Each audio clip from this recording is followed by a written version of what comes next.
오늘은 요한계시록 3장에 기록된 말씀을 함께 살펴보면서 문 밖에서 두드리노니라는 제목으로 하나님의 말씀을 나누도록 하겠습니다.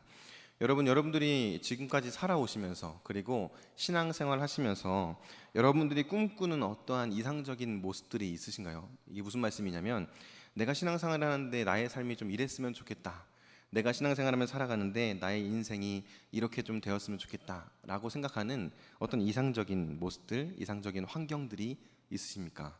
아마 많은 분들이 신앙생활하면서 나의 삶에 고난도 없었으면 좋겠고, 또 신앙생활하면서 내가 고민하고 있고, 또 내가 가지고 있는 기도 제목들이 잘 응답되고 풀려져서 문제가 없이 나의 삶이 순적하게 잘 흘러가기를 소망하고 계실 거라고 생각합니다. 저를 포함해서 여기 있는 모든 분들이 그런 삶을 꿈꿀 거예요. 그런데 그런 삶은 참 쉽지 않죠.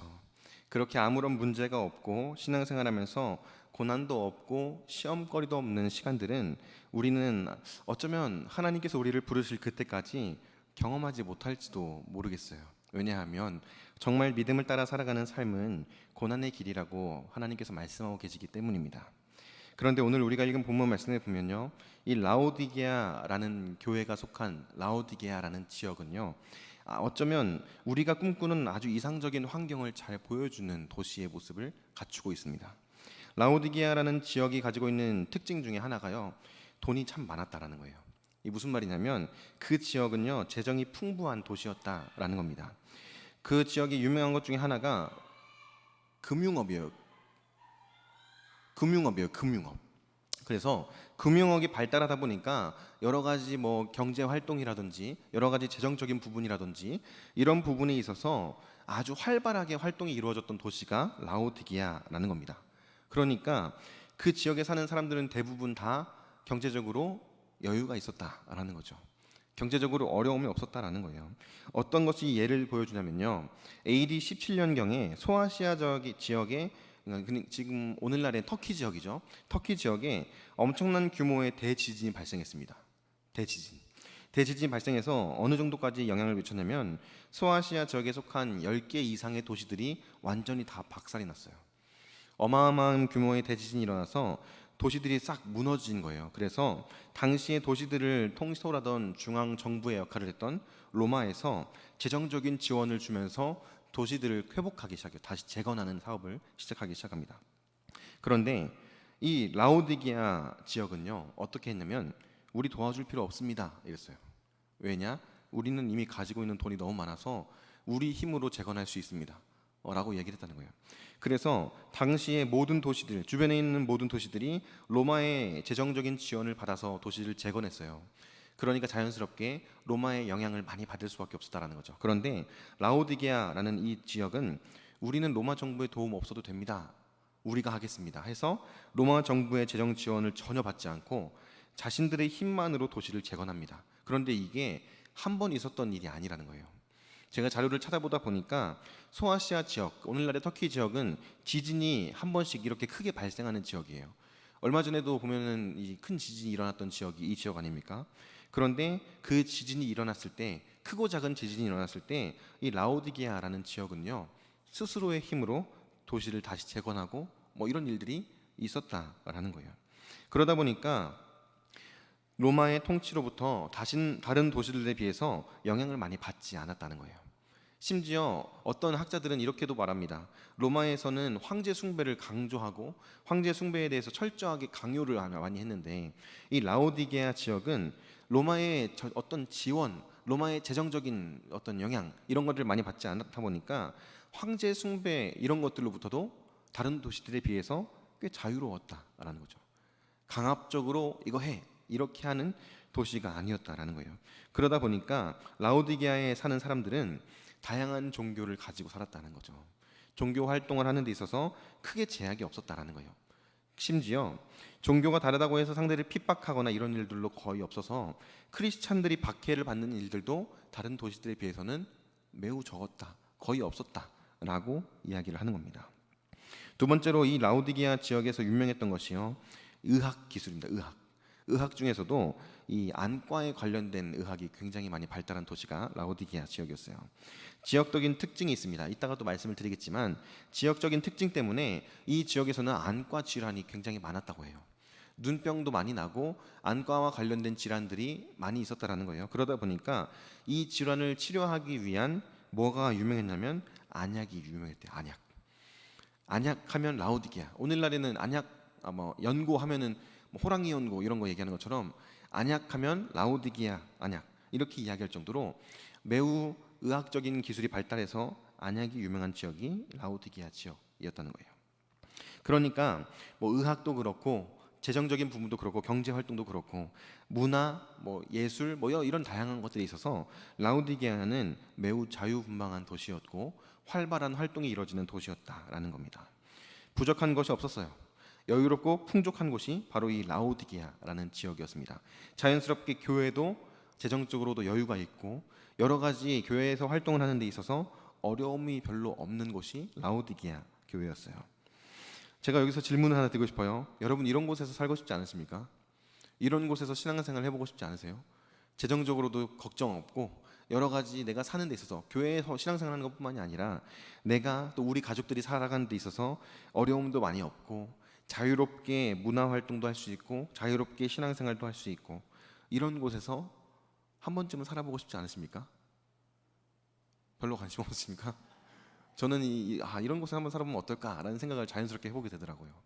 왜냐하면요, 지금 우리가 살아가는 이 시대, 우리가 살아가는 이 세상, 우리가 살아가는 이 사회는요, 신앙생활을 하면서 살아가는 것 그리고 하나님의 말씀을 따라 살아가는 것이 결코 쉽지 않기 때문이에요. 모두가 다 경험해서 봐서 알겠지만 어렵습니다. 뭐 일단 재정적으로도 우리가 사회생활하면서 재정에 의해서 여러 가지 마음도 힘들고 어려운 일들을 겪는 게 오늘날 우리가 살아가는 삶의 모습이잖아요. 그리고 신앙생활 할 때에도 내가 교회 다니고 내가 그리스도인이고 나는 예수님의 사람이라는 것을 당당하게 밝히고 이야기하기가 조금은 주저해지는 것이 오늘날 우리가 살아가는 사회의 모습이라는 거죠. 그런데 라오디게아는 그렇지 않았다라는 거예요. 매우 자유롭고 매우 좋아 보이는 지역이 라오디게아라는 지역이었습니다. 그런데 이 라오디게아에는 단점이 하나 있었어요. 큰 단점이 있었는데 무슨 단점이 있었냐면요, 물이 부족해요. 도시는 아주 화려한데 건물들도 아주 삐까뻔쩍한데 물이 없어요. 마실 물도 없고 생활할 수 있는 물도 별로 없는 곳이 이 라오디게아 지역입니다. 그래서 라오디게아 지역은 어디서 물을 끌어왔냐면 북쪽에 위치한 성스러운 도시라는 별명이 있는 히에라폴리스에서 물을 끌어왔었어요. 이 히에라폴리스 지역은 한 번쯤 들어보셨을 것 같은데 터키의 파묵칼레라는 온천 지역 있죠. 한 번쯤 사진 보신 경험이 있으실 거예요. 하얗게 새하얀 이 바닥이 되어 있고 푸른 물이 이렇게 차 있어요, 온천에. 그래서 사람들이 거기 지나가다가 온천욕도 하고 관광도 하는 그런 도시가 이 파묵칼레라는 이 지역인데, 이 파묵칼레가 있는 지역이 히에라폴리스 지역이에요. 그러니까 이 라오디게아 지역은 히에라폴리스에서 이 뜨거운 물을 끌어다가 사용을 했다는 거예요. 그런데 히에라폴리스에서 라오디게아까지의 거리가 어느 정도 됐냐면 약 9km 정도 돼요. 그래서 당시에 나름 발달한 기술력으로 물을 끌어올 때 어떤 배수관 이런 걸 만들지 못했고 이 수로를 파가지고 수로를 통해서 9km가 물이 흘러오도록 만들었어요. 그러니까 온천수 이런 것들이 수로를 통해서 9km를 흘러오는 겁니다. 처음에는 펄펄 끓는 뜨거운 물이에요. 그런데 9km 정도를 흘러오면 어떻게 되겠습니까? 뜨거운 계속 유지될까요? 날이 더우니까 뜨거운 게 계속 유지돼가지고 도착했을 때도 뜨거워 이렇게 될까요? 미지근한 물이 되어버리는 거예요. 물이 식어서 미지근한 물이 되는 겁니다. 그리고 이 물에는 온천수다 보니까 뭐가 들어가 있어요? 뭐 유황 성분도 있을 것이고 석회수 성분, 석회질 성분이 있어요. 그래서 마실 수가 없어요. 이 물을 마시면 기본적으로 반응이 뭐가 있냐면 구토를 합니다. 물을 마시면 배가 아프고 구토를 하게 되어 있는 물이 이 히에라폴리스에서 끌어온 물이었어요. 그래서 이 물은 생수로 사용하지 않고 생활용수로 사용했습니다. 뭐 살면서 필요한 물도 있잖아요. 이런 것들로 사용했다라고요. 그러면 생수는 어디서 끌어왔느냐? 남쪽에 위치한 골로새 지역에서 차가운 물을 끌어다가 식수로 사용했대요. 그러니까 위에서 뜨거운 물을 가져오고 밑에서 차가운 물을 가져와서 그 물을 가지고 생활하는 도시가 라오디게아 도시였다라는 거예요. 그리고 오늘 우리가 읽은 본문 말씀을 쭉 살펴보면 우리는 20절 한 절만 읽었지만 앞에 있는 내용들을 쭉 살펴보면요, 예수님은 이러한 특징을 사용해서 당시 라오디게아 교회의 영적인 상태를 이야기해 주고 계신다는 거예요. 우리 요한계시록 3장 15절과 16절 말씀 같이 한번 읽어보도록 할까요? 요한계시록 3장 15절 16절입니다. 시작. 내가 내 행위를 아노니 내가 차지도 아니하고 뜨겁지도 아니하도다. 내가 차든지 뜨겁든지 하기를 원하노라. 내가 이같이 미지근하여 뜨겁지도 아니하고 차지도 아니하니 내 입에서 너를 토하여 버리리라. 아멘. 예수님께서 뭐라고 말씀하시는 겁니까? 내가 너희들을 보니까 토할 것 같다 라고 이야기하시는 거예요. 이 라오디게아 지역에서 사용하는 물은 어떤 물입니까? 뜨거운 물이 있고 차가운 물이 있고 또 미지근한 물이 있어요. 그런데 미지근한 물은 마시면 구토가 나오는 물이잖아요. 그러니까 예수님께서 이 비유를 통해서 라오디게아 사람들에게 이야기하는 거예요. 너희들의 영적인 상태가 지금 미지근한 물 같아. 마시면 구토가 나오고 마실 수 없는 이 미지근한 물 같다라고 지금 비유적인 표현을 통해서 말씀해주고 계신다라는 거예요. 당시의 라오디게아 교회의 영적인 상태가 그랬다는 겁니다. 차지도 않고 뜨겁지도 않아요. 구토가 날 정도로 미지근하고 미적지근한 신앙생활을 했던 게 라오디게아 교회의 상태였다는 거예요. 그런데 더 심각한 문제는 뭐냐면요, 라오디게아 교회의 성도들은 자신들의 상태를 이렇게 인지하지 못했다는 거예요. 17절 말씀도 같이 한번 읽어보겠습니다. 17절 상반절 말씀입니다. 시작. 내가 말하기를 나는 부자라 부요하여 부족한 것이 없다라고 얘기했어요. 무슨 말입니까? 나 부족한 게 없습니다 이거예요. 나는 문제가 없습니다. 나는 지금 살아가는 데 있어서 전혀 문제가 없고 잘 살고 있습니다 이거예요. 근데 이걸 영적으로 끌어와서 생각해보면 뭡니까? 나 지금 신앙생활 잘하고 있어요 이거예요. 나 교회도 주일마다 나가서 예배 드리고요, 주중에도 한 번씩 예배 드리고요, 신앙생활하는 것도 나 잘하고 있어요. 교회에 헌금도 많이 하고 있고 내가 신앙생활하고 살아가는 데 있어서 문제가 전혀 없습니다. 나는 잘하고 있습니다 라고 생각했던 게 당시 라오디게아 교회의 상태였다는 거죠. 그런데 여러분 어떻습니까? 주님이 보실 때 나 토할 것 같다 라고 말하는 상태가 나는 괜찮습니다 라고 말할 수 있는 상태입니까? 여러분들이 예수님의 입장에 생각해 본다면 여러분들이 볼 때 와 너무 토할 것 같아, 도저히 미지근해서 어디다 쓸 수도 없고 아무것도 가치가 없는 상태, 그런 상태의 모습으로 신앙생활하고 있는 라오디게아 교회를 보는데 라오디게아 교회의 성도들은 이렇게 말하는 거예요. 하나님 저 잘하고 있죠. 예수님 저 이번에 교회에 헌금도 이렇게 많이 했어요. 하나님께서 복 주셔서 정말 잘 살고 있습니다. 이렇게 이야기하고 있는 게 당시 라오디게아 교회의 상태였다라는 거예요. 어쩌면 신앙생활을 하는 데 있어서 우리가 여기에서 아주 중요한 한 가지 포인트를 생각해 볼 수가 있는 거예요. 그게 뭡니까? 신앙생활 하는데 아무런 문제가 없고 신앙생활을 하는데 모든 것이 잘 풀린다고 해서 내가 정말 건강하게 신앙생활을 하고 있다라고 말할 수 없다는 거예요. 오히려 나의 삶 가운데 하나님께서 허락하시는 고난도 있고 나의 삶 가운데 하나님께서 허락해 주시는 여러 가지 이벤트들이나 굴곡이 있어서 내가 계속해서 하나님을 붙들고 나아가는 그런 삶이 하나님께서 보시기에는 오히려 더 건강하고 바른 신앙생활의 모습이라는 거예요. 그 말은 뭡니까? 우리가 살아가는 데 있어서 고난이 필요하다는 거예요. 우리가 살아가는 데 있어서 내가 정말 하나님께서 원하시는 바른 모습으로 신앙생활을 하기 위해서 나의 삶 가운데 필요한 게 고난이고 시험이고 어려움들이라는 겁니다. 그런 것들을 통해서 뭐 하는 것입니까? 그런 걸 통해서 하나님 바라보게 하시는 거죠. 왜요? 하나님은 우리가 어떤 존재인지를 너무 잘 아시거든요. 하나님은 저와 여러분들이 어떠한 마음을 가지고 어떠한 삶을 살아가는 자들인지를 너무 잘 아신다는 거예요.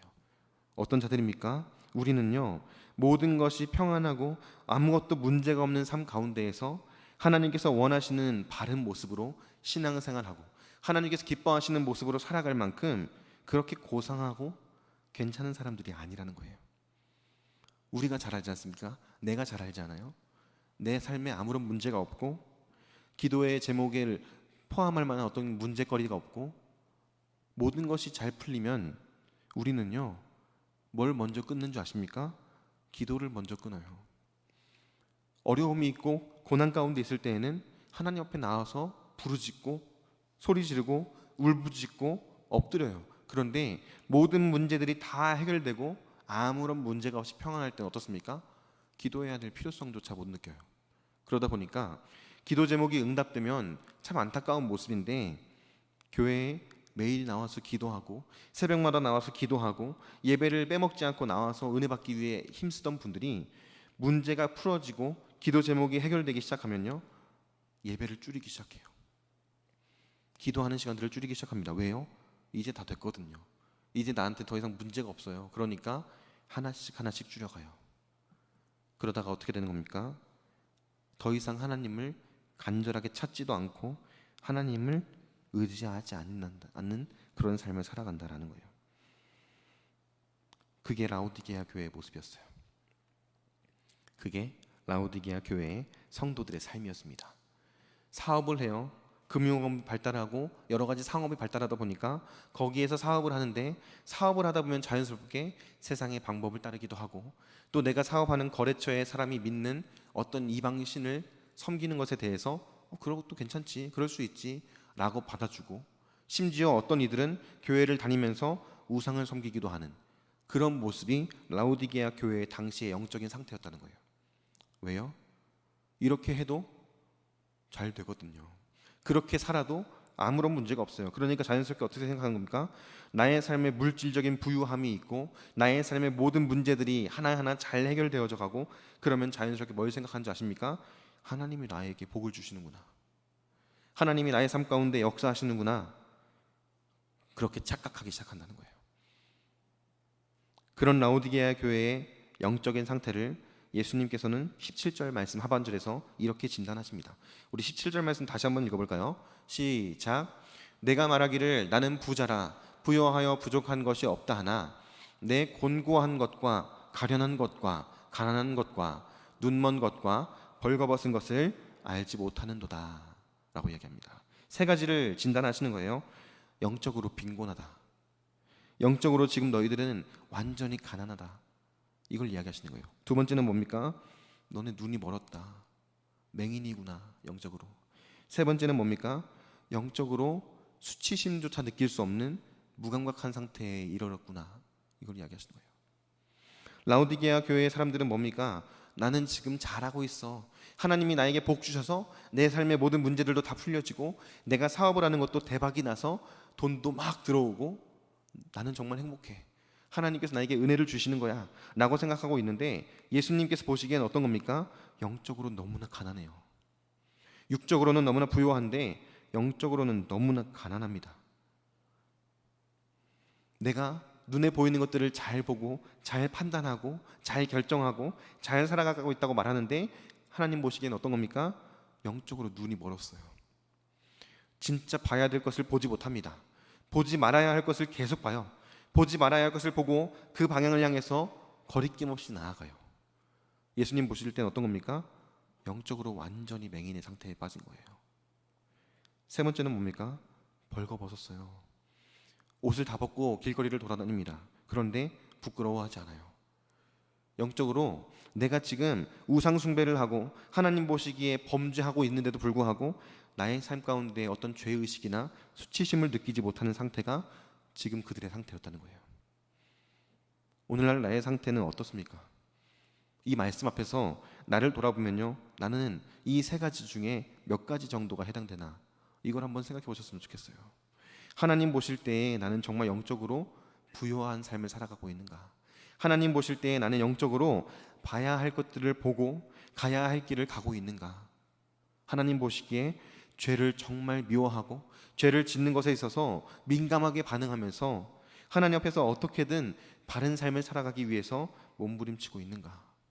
이 질문들을 저와 여러분들이 한번 스스로에게 던져볼 수 있기를 바랍니다. 어쩌면 이 자리에 있는 우리 삶 가운데에서 이 중에서 한 가지 혹은 두 가지가, 어쩌면 세 가지 다 걸려서 마음의 찔림을 느끼시는 분들도 있을지도 모르겠어요. 하나님 앞에서 나의 삶을 돌아보고 하나님께서 원하시는 삶으로 돌이키는 저와 여러분들이 될 수 있기를 주님의 이름으로 축복합니다. 하나님께서 왜 이렇게 진단하시는 겁니까? 예수님이 왜 라오디게아 교회를 보시면서 그렇게 진단하시는 겁니까? 너네는 지금 이런 상태야, 난 너네들을 벌할 거야, 이겁니까? 이거예요? 너네 지금 잘못하고 있어, 난 너네를 버릴 거야, 그러려고 하는 예수님께서 지금 말씀하시는 거 아니죠. 잘못하고 있어, 바로 잡아야 돼. 돌이켜야 돼. 나는 그걸 원해. 그거 말씀하시는 거 아닙니까? 라오디게아 교회의 사람들은요, 자신의 삶이 안정되고 교회가 영적으로 막 부흥하는 게 아니라 양적으로만 부흥하고 있는, 그리고 교회의 건물이 아주 화려하게 건축되어져 가는 모습을 보면서 우리 진짜 잘하고 있다, 우리 신앙생활 정말 하나님께서 기뻐하시기 잘하고 있어 라고 생각하고 있는데, 하나님 말씀하시는 겁니다. 내가 원하는 건 그런 거 아니야. 그거 지금 잘못 가고 있는 거야 라고 말씀하고 계신다는 거예요. 그래서 예수님께서 말씀하시는 거예요. 너네 너무 미지근하다. 미지근해서 마실 수가 없고, 마셨을 때 너무 기분이 나빠서 헛구역질이 나고 토할 것 같은 그런 상태가 지금 너희들의 상태야. 그래서 내가 너희들에게 이런 처방전을 내린다 하면서 예수님께서 18절에서 라오디게아 교회에 처방전을 내리시 시작하세요. 예수님께서 내리신 처방전입니다. 우리 18절 말씀 같이 한번 읽어볼까요? 시작. 내가 너를 권하노니 내게서 불로 연단한 금을 사서 너를 부요하게 하고, 흰옷을 사서 입어 벌거벗은 수치를 보이지 않게 하고, 안약을 사서 눈에 발라 보게 하라 라고 말씀하세요. 내가 너를 권하노니, 예수님께서 말씀하시는 거예요. 이렇게 좀 해라. 내게서, 예수님에게서 불로 연단한 금을 사라. 그래서 부요하게 되어라 이거예요. 불로 연단한 금은 뭡니까? 금을 연단할 때, 뭔가 금을 깨끗하게 할 때 불로, 뜨거운 불로 이렇게 불을 쏴가지고 금을 녹이고 다시 금을 모양을 만드는 걸 왜 하는 거죠? 금에 있는 불순물들을 제거하기 위함이죠. 불로 연단한 금을 사라는 것은요, 죄를 제거함으로써 하나님 앞에서 순결하게 함을 의미하는 성경적인 관용어입니다. 불로 금을 연단하는 것, 불로 연단하는 것은요, 성경에서 종종 자주 이렇게 사용되는 거예요. 죄, 더러운 것, 나의 삶에, 나의 영혼의 모든 불순물들을 제거하는 정제된 순수한 금을 이야기하는 거예요. 예수님께서 말씀하시는 게 뭡니까? 라오디게아 교회의 성도들 중에서 금 가지고 있는 사람들 많았을 거예요.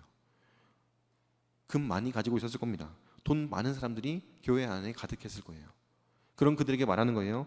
너희들의 육신의 부요함을 위해서 채우는 그 금, 눈에 보이는 그 금 말고 너희들의 영혼을 부요하게 하는 정제된 금, 그것을 너희들이 가져야 된다 이거예요. 너희들의 삶 가운데에 죄를 제거하고 악한 것, 더러운 것, 부정한 것들을 제거하고 순결하고 정결한 삶을 통해서 너희의 영혼에 금을 쌓아두라는 거예요. 하나님께서 보시기에 정결한 삶을 말씀하고 계시는 겁니다. 그리고 뭐예요? 니들이 쌓아놓고 있는 그 재물, 너희들이 쌓아놓고 있는 그 금, 그것보다 더 가치 있는 게 무엇인지를 보라는 거예요. 육신을 위해서 쌓아놓은 재물들은 어떻게 된 겁니까? 결국에 그들이 생명을 다하고 이 땅을 떠날 때 가져가지 못해요. 그런데 영혼의 정결함을 위해서 쌓아놓는 금은 하나님 앞에 상급으로 올려지는 거예요. 예수님께서 그것을 말씀하시는 겁니다. 너희들의 영혼에, 너희들의 생명에 정말 가치 있는 게 무엇인지를 보라. 그리고 하나님께서 보시기에 정결함을 위해서 힘쓰라. 라오디게아 교회의 성도들에게, 그리고 오늘날의 저와 여러분들에게 말씀하시는 겁니다. 우리의 삶 가운데에 예수님께서 보시기에 이 정결함이 온전하게 회복될 수 있기를 바랍니다. 하나님께서 보시기에 정결하기 위해서, 하나님께서 보시기에 순결하기 위해서 죄와 싸우고 죽기까지 죄와 싸워서 우리의 삶 가운데의 죄를 제거하는 저와 여러분들이 될 수 있기를 바랍니다. 매일매일 나를 유혹해오는 그 죄, 그것을 그대로 놔두고 그것을 그대로 받아들이지 마세요. 이번 한 번쯤은 괜찮겠지, 타협하는 순간 무너져 내리는 게 시작하는 겁니다. 그리고 그 죄가 나를 완전히 잠식하는 것은 그리 오래 걸리지 않아요. 처음부터 뜨거운 불로 그것들을 제거해 나가야 돼요. 성령의 충만함으로, 하나님의 은혜로 나의 삶 가운데 유혹이 닥쳐올 때 싸워서 이겨야 돼요. 그렇게 하나님께서 기뻐하시는 정결함을 우리는 이루어 가야 한다는 겁니다. 두 번째로 예수님께서 내리신 처방은요, 흰옷을 사서 입어라 이거예요. 흰옷을 사서 입어라. 너의 수치를 가리워라. 흰옷을 사서 입으라는 게 무엇을 말하는 겁니까? 요한계시록 3장 4절 말씀 한번 같이 읽어볼까요? 요한계시록 3장 4절입니다. 시작. 그러나 사대에 그 옷을 더럽히지 아니한 자 몇 명이 있어 내게 있어 흰옷을 입고 나와 함께 다니리니 그들은 합당한 자인 연고라. 사대교회, 요한계시록 3장 앞부분에 기록되어져 있는 사대교회는요, 교회 안에도 그렇고 교회 밖에도 그렇고 라오디게아 교회와 마찬가지로 우상숭배가 많은 영향을 끼치고 있었어요. 그런데 사대교회에 있는 사람들 중에 몇몇 사람들은 어떻게 했다는 겁니까? 자신을 더럽히지 않기 위해서 힘썼다라는 거예요. 정결한 삶을 살기 위해서 힘썼다는 겁니다. 사실 연단한 금과 연결되는 부분이 있죠. 하나님께서 보시기에 정결한 삶. 근데 여기서 말하고 있는 것은 조금 더 구체적인 성도의 삶을 이야기하는 겁니다. 요한계시록 19장 8절에도 흰옷에 대해서 이야기하고 있는데, 요한계시록 19장 8절을 같이 한번 읽어보겠습니다. 시작. 그에게 빛나고 깨끗한 세마포 옷을 입도록 허락하셨으니 이 세마포 옷은 성도들의 옳은 행실이로다 하더라. 요한계시록에서는 흰옷에 대해서 굉장히 많이 강조를 합니다. 그리고 흰옷이 무엇을 의미하는지 19장 8절에서는 이렇게 이야기하는 거예요. 성도들의 옳은 행실, 성도의 성도다움, 그리스도인의 그리스도인다운 삶, 이걸 말하는 거예요. 그전에는 그리스도인이라고 말하고 있는데 라오디게아 교회 성도들의 모습을 보니까 그리스도인 같지가 않은 거예요. 교회는 다녀요. 목걸이는 금으로 만든 십자가들도 막 차고 다녔을 것 같아요. 귀걸이도 막 금 십자가 같은 거 하고 다니고, 팔찌 뭐 이런 거 다 하지 않았겠습니까? 집에도 가면은 막 십자가가 있고 이랬을 거예요 아마. 그런데 그들의 삶은 어떤 겁니까? 우상숭배가 만연하고 하나님께서 보시기에 죄를 거리낌 없이 행하고 그런 삶을 살았던 거예요. 그런 그들에게 예수님께서 말씀하시는 거예요. 흰 옷을 사서 입어라. 너희들의 삶 가운데에 그리스도인의 그리스도인다운 삶, 성도다운 삶이 회복되어야 한다. 지금처럼 살아서는 안 된다. 이거 말씀하시는 거예요. 오늘날의 우리들의 삶은 어떻습니까? 여러분들에게 제가 질문을 드리고 싶어요. 우리들의 삶은 어떻습니까? 그리스도인다운, 성도다운 삶을 매일매일 살아가고 계십니까? 어쩌면 우리들의 삶은요, 그렇지 못한 모습이 많이 있을지도 모르겠어요. 저도 그렇고 여러분들도 그렇고 말씀을 따라서 말씀이 이끄는 대로 하나님의 말씀에 순종하는 삶을 살아가는 게 너무 어렵다 보니까 때로는 세상의 방법을 취하기도 하고 세상에서 이야기하는 대로 타협하기도 하고 그렇게 살아가는 게 우리들의 삶 아닙니까? 그런 우리들에게 말씀하시는 거예요. 흰옷을 사서 입어라. 그렇게 살아서는 안 된다. 성도다운 삶이 너희들의 삶에 회복되어야 된다. 그리스도인이라면 그 이름에 합당한 삶을 살아야 되지 않겠니? 라고 예수님께서 말씀하고 계신다라는 겁니다. 세 번째로 예수님께서 말씀하신 게 이거예요. 안약을 사서 발라라. 너희들 안약 유명하잖아. 안약 좀 사서 발라라. 영적으로 맹인의 삶을 살아가고 있는 그들, 보아야 할 것을 보지 못하는 그들에게 안약을 사서 눈을 뜨고 보라고 말씀하고 계시는 거예요. 마태복음 6장 22절에서 23절 말씀에는요, 이런 말씀이 있습니다. 우리의 눈이 몸의 등불이라고 이야기를 해요. 제가 한번 읽어드릴게요. 눈은 몸의 등불이니 그러므로 내 눈이 성하면 온몸이 밝을 것이요 눈이 나쁘면 온몸이 어두울 것이니 그러므로 내게 있는 빛이 어두우면 그 어둠이 얼마나 더하겠느냐라고 말씀하셨어요. 예수님께서 말씀하신 겁니다. 눈은 우리의 몸의 등불이래요. 그 말은 뭡니까? 눈이 멀어서 보지 못하는 맹인과 같은 자들은 뭐예요? 등불이 없다는 거죠. 영적으로 맹인의 삶을 살아가는 자들은 어떻다는 겁니까? 어두움 가운데에서 헤매인다는 거예요. 봐야 할 것을 보지 못합니다. 가야 할 길로 나아가지 못합니다. 영적인 분별력이 없어요. 그러니까 자신들이 죄를 지으면서도 그럴 수도 있지. 하지만 나는 예수님을 사랑해. 그렇게 말하는 거예요. 자신들이 하나님께서 보시기에 범죄하는 삶을 살아가고 있음에도 불구하고 나 정도면 진짜 신앙생활 잘하는 거야. 교회에서 내가 얼마나 많은 사람들에게 인정받는지 봐. 그러고 있는 거예요. 눈이 멀어서 보지 못하는데 영적으로 맹인이 되어서 어둠 가운데 헤매면서 때로는 넘어지기도 하고 때로는 비틀거리기도 하면서 가야 할 길을 바로 가지 못하는데 뭐라고 말하는 겁니까? 나는 지금 잘 가고 있어. 우리는 지금 잘하고 있어. 그렇게 이야기하고 있던 라오디게아 교회의 성도들에게 예수님이 뭐라고 말씀하시는 겁니까? 안약을 사서 발라라. 제발 눈을 떠서 너의 몸에 등불을 켜고 보아야 할 것을 보고 가야 할 곳으로 가고 영적인 분별력을 가지고 살아라. 그렇게 말씀하시는 거예요. 왜 이렇게 말씀하시는 겁니까? 왜 이런 처방전을 예수님께서 라오디게아 교회 성도들에게 주시는 거예요? 왜 그런 거예요? 그렇게 살다가는 어떻게 됩니까? 영원한 죽음을 맞이할 수밖에 없는 거예요. 교회를 다니는데 죽어서 하나님의 나라에 들어가지 못해요. 예수를 믿는다고 말은 하는데 정말 예수님을 믿는 믿음이 없어서 그냥 그렇게 살다가 영원한 저 지옥불로 떨어져서 영원한 고통 가운데에서 하나님과 영원히 단절된 삶을 비참하게 살아갈 수밖에 없기 때문이에요. 그래서 예수님께서 말씀하시는 겁니다. 라오디게아 교회의 성도들에게, 그리고 오늘날 저와 여러분들에게. 바라기는 이 말씀이 하나님의 음성으로 저와 여러분들에게 들려질 수 있기를 바랍니다. 우리의 삶 가운데에 회복해야 되는 것은 무엇입니까? 우리의 삶 가운데 어쩌면 나 또한 라오디게아 교회의 성도들과 같이 영적인 분별력을 잃어버리고 보아야 할 것을 보지 못하고 가야 할 길을 가지 못하는 삶을 살아가고 있지 않습니까? 세상 가운데 살면서 나는 지금 이 정도면 괜찮아, 나는 이 정도면 잘 가고 있어, 스스로 위안하면서 잘못된 길로 끝간데 없이 달려가고 있는 게 저와 여러분들의 삶일지도 모른다는 거예요. 죄를 지으면서도 부끄러워하지 않아요. 하나님께서 원하시지 않는 삶을 살면서도 나 정도면 괜찮지, 나 정도면 교회에서, 우리 공동체 안에서, 우리 목장에서 괜찮은 믿음의 사람이지, 그렇게 스스로를 포장하고 있는 거예요.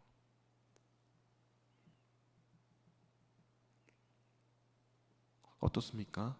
저와 여러분들의 삶이 이런 삶으로 계속 유지되기를 원하십니까? 아니죠.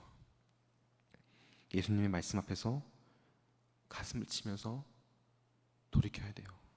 그래서 예수님께서 19절에서 이렇게 말씀하시는 겁니다. 우리 19절 말씀 같이 한번 읽어볼까요? 19절입니다. 시작. 무릇 내가 사랑하는 자를 책망하여 징계하노니 그러므로 내가 열심을 내라 회개하라. 예수님 뭐라고 말씀하시는 거예요? 내가 너희들을 너무 사랑해. 그래서 책망하는 거야. 그래서 징계하는 거야. 여기서 말하는 책망과 징계는 뭡니까? 너 이렇게 잘못했어? 아주 끝장을 보자 하고 혼내고 벌하시고 버리시는 게 아니에요. 돌이키라고 책망하시는 거예요. 돌이키라고 징계하시는 거예요. 왜요? 우리를 너무 사랑하셔서. 우리가 그렇게 잘못된 길로 달려가는 걸 원치 않으세요. 우리가 그렇게 잘못된 길로 끝간데 없이 달려가면서 영원한 저 지옥을 향해서 힘차게 우리의 발을 내딛기를 원하시지 않으세요. 우리를 너무 사랑하셔서 제발 돌이켜라. 제발 열심을 가지고 열정적으로 영적으로 깨어서 회개하고 돌이켜라. 그거를 원하시는 게 예수님의 마음이요, 우리를 향하신 하나님의 마음이라는 겁니다. 사랑하는 성도 여러분, 하나님이 우리를 향해서 이렇게 말씀하시는 거예요. 때로는 우리가 잘못된 길을 갈 때, 때로는 우리가 죄를 지어서 넘어질 때 우리를 향해서 하나님께서 계속해서 이렇게 말씀하시는 겁니다. 나의 사랑하는 딸아, 나의 사랑하는 아들아, 제발 돌이켜라. 제발 영적으로 깨어서 회개하고 돌이켜라. 그 자리에 그대로 머물러 있지 마라. 그 자리에 안주하지 말고 제발 돌이켜라 라고 말씀하시는 거예요. 이 하나님의 음성을 기억하시기 바랍니다. 이 하나님의 음성에 귀를 기울이시기 바랍니다. 우리는 연약해서 또 죄 지을 수 있어요. 또 넘어질 수 있습니다. 그런데 중요한 게 뭡니까? 다시 일어나는 거예요. 다시 일어나서 우리를 향해서 사랑한다고 말씀하시고 우리를 향해서 돌이키라고 말씀하신 하나님께 돌이켜서 나아가는 것을 기뻐하신다라는 사실을 기억할 수 있기를 바랍니다. 그리고 우리의 시선을 예수님께서는 다시 한번 예수님께로 돌이키세요. 20절 말씀 같이 한번 읽어볼까요? 오늘 본문 말씀인데요. 우리 20절 말씀 함께 읽겠습니다. 시작. 볼지어다 내가 문 밖에 서서 두드리노니 누구든지 내 음성을 듣고 문을 열면 내가 그에게로 들어가 그와 더불어 먹고 그는 나와 더불어 먹으리라. 아멘. 여러분, 이 모습 한번 생각해 보시겠습니까? 예수님이 문 밖에 서서 기다리고 계세요. 예수님이 우리의 마음의 문을 두드리고 계시는데 문 밖에서 서서 기다리시는 거예요. 열어줄 때까지 기다리세요. 왜요? 우리를 너무 사랑하셔서요. 예수님이 어떤 분이십니까? 전능하신 하나님이시거든요. 예수님이 어떤 분이십니까? 능치 못한 것이 없으신 분이세요. 그분이 어떻게 할 수 있어요? 그 문을 뜯어버릴 수 있어요. 그냥 강제로 문 열고 들어와서 나 여기 있을게 할 수 있단 말이에요. 그런데 예수님 뭐 하시는 거예요? 계속 기다리세요. 왜 그런 겁니까? 하나님의 사랑이 이런 거예요. 하나님의 사랑은요, 우리의 마음의 문을 강제로 열고 들어와서 강압적으로 내가 너 사랑하니까 나 너랑 같이 있을 거야 라고 하지 않으세요. 너무 사랑하셔서 애타는 마음으로 계속 기다리시는 거예요. 언제 열어줄까? 언제 만날 수 있을까? 근데 여러분, 이 모습이 너무 안타깝고 슬픈 건요, 라오디게아 교회의 성도들이요, 교인이었다는 거예요. 라오디게아 교회의 성도들이 그리스도인이었다는 거예요. 이게 무엇을 말하는 겁니까? 예수 그리스도의 십자가, 하나님의 사랑 경험해봤다는 거예요. 경험했고 믿고 받아들였다는 거예요. 초대교회, 제가 예전에 설교를 드릴 때도 말씀드렸었는데, 초대교회 교회의 그 성도가 되는 거는요 굉장히 어려워요. 훈련을 받고 검증을 받는 것만 1년, 2년이 걸려요. 세례를 받을 때까지 교육을 받는 게 1년, 2년이 걸린다고요. 그 검증을 거치다가 이 사람 안 되겠네 하면요 성도로 받아주지 않아요. 1년, 2년을 거쳐서 교육을 받고 세례를 받습니다. 그 세례가 얼마나 감격스럽겠습니까? 그래서 교회에 들어오는 거예요. 그리고 예배를 드릴 때에도 계속 검증해요. 이 사람이 진짜 그리스도인 살아갈 수 있을 것인가. 그런 게 초대교회의 기본적인 틀이었어요. 라오디게아 교회도 처음에 교회를 세우고 교회의 성도들을 세워갈 때 그렇게 했을 거란 말이에요. 그만큼 힘들게 검증되어서 들어온 사람들이 있는 교회가 라오디게아 교회였습니다. 그런데 지금 어떻습니까? 라오디게아 교회의 교인들, 그들의 마음에 예수님이 없어요. 그들의 마음에 예수님이 들어와 계시는 게 아니라 어디 있는 겁니까? 그 마음의 문 밖에서 서서 기다리시는 거예요. 이게 뭘 말하는 거죠? 처음에는 예수님을 믿고 받아들였어요. 그런데 세상에 살다 보니까 세상에 좋은 게 너무 많아요. 세상에 살다 보니까 물질로 누릴 수 있는 게 너무 많고, 내가 지금 가지고 있는 것들로 할 수 있는 것들, 즐길 수 있는 것들이 너무 많아요. 그러니까 어떻게 하는 거예요? 내 마음의 자리를 다시 내가 차지하는 거예요. 예수님 잠깐만요. 잠깐만 내려오세요. 내 마음의 자리에서 내려오시게 하시고 방 안에 모셔두는 것도 아니에요. 잠깐만요. 저 밖에 나가 계실래요? 문 밖에서 조금만 기다려주세요. 그리고 내가 필요할 때 예수님 저 좀 도와주세요 하고 문을 열고 예수님께 도움 받고 다시 좀 나가주실래요? 예수님을 내쫓고, 그렇게 신앙생활하는 게 그들의 모습이었다는 거예요. 그런데 예수님은 어떻게 하시는 겁니까? 기분 나쁘다 하고 등 돌리고 떠나가지 않으시고 계속 기다리세요. 언제쯤 돌이킬까? 언제쯤 마음을 열까? 계속 기다리시는 거예요. 얼마나 쓸쓸하시겠습니까? 우리 예수님이 얼마나 마음이 아프실까요? 그런데 오늘날 우리들은 어떻습니까? 우리가 그렇게 하고 있지 않습니까? 우리가 예수님을 대할 때 그렇게 하고 있지 않느냐는 거예요. 예수님, 저의 삶에, 내 삶의 영역에 여기까지만 좀 들어와 주세요. 여기까지만 들어와 주시고 제발 좀 선을 지켜주세요. 그리고 교회 안에서만 저를 뜨겁게 만나주시고 내가 직장에서 있을 때에는 저를 좀 모른 척 해주세요. 왜요? 내가 원하는 대로 살고 싶거든요. 세상 사람들이 말하는 것들, 이게 좋더라, 저게 좋더라, 이거 하면 즐겁더라, 이거 하면 행복하더라, 이거 하면 성공할 수 있다더라, 그거 다 해보고 싶거든요. 그래서 어떻게 하는 겁니까? 예수님 제발 교회에만 계세요. 그게 우리들 아닙니까? 그런 모습이 너무 당연하게 되어버린 게 우리들의 모습일지도 모르겠어요. 그런데 그런 우리를 향해서 예수님이 말씀하시는 거예요. 내가 문 밖에 서서 두드리고 있어. 내가 여기에 있어.